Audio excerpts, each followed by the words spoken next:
WWE has the best women's division in the world. I watch all promotions.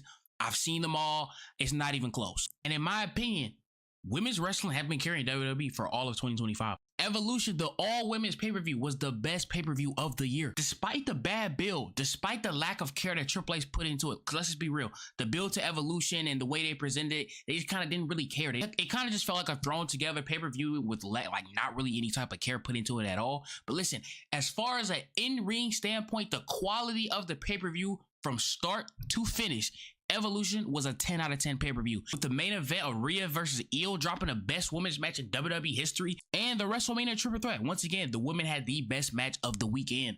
Rhea versus Io versus Bianca was the best match of both nights on WrestleMania. The fast-paced action, there was not a single bad spot during that match. That WrestlePalooza, Io versus Stephanie, the best match on the card. ESPN rated the show a C, and they said that Io versus Stephanie saved the show. Are you seeing the comment trend here? I'm seeing it. When you put the women in a good spot, they are outshining the men in 2025, bro.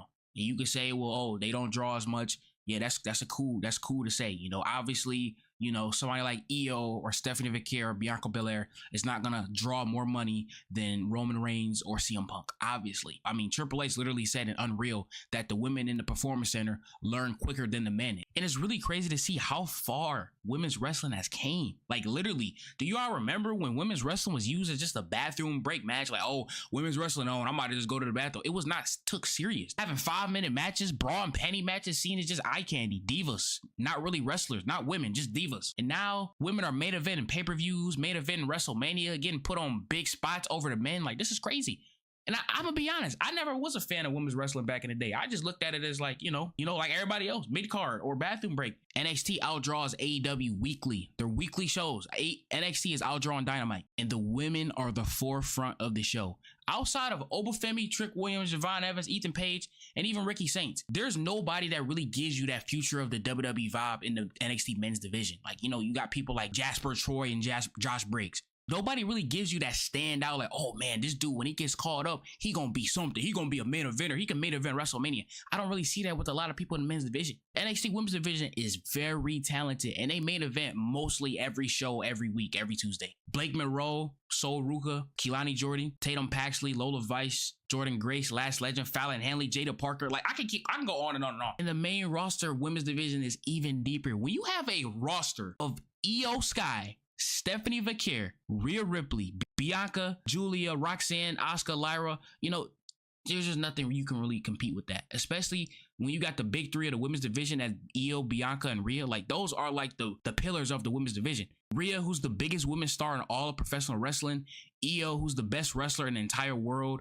Bianca Belair, one of the biggest women's draws in the women's division. Also another best in the world level talent. Like, you have those three as the forefront of your company. There's just no way you can fail that women's division, bro. You just can't.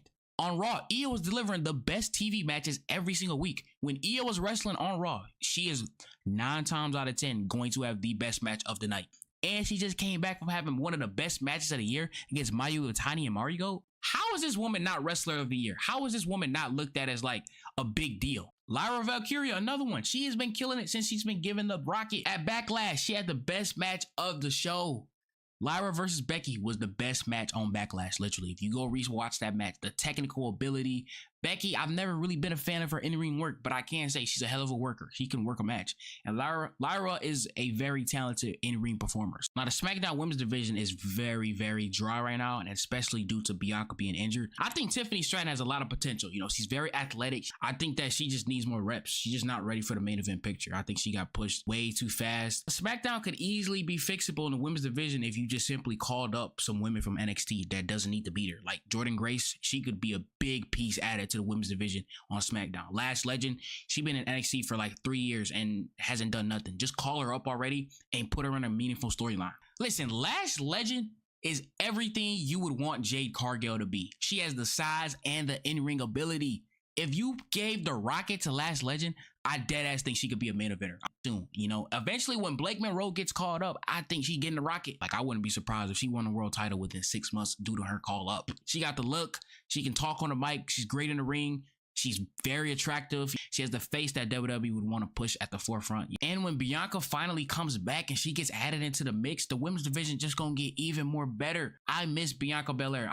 Please, Bianca, please come back soon. We miss you. And compared to Tony Khan, which is a very low bar when I say this, Triple H cares more about women's wrestling than Tony Khan does. Like when Dynamite is announced, you barely even see that a women's match is on the card. Like half of the time it's not, or they get one pit pat tag match that nobody really cares about. Like Tony Khan does a very, very bad job at presenting his women's division. It kind of just feels like he only cares about Mercedes and Toni Storm. Like those are the only two women he really cares about. Well, Statlander is world champion right now. We'll see how her reign beats, and Tony Khan has a very talented women's division as well.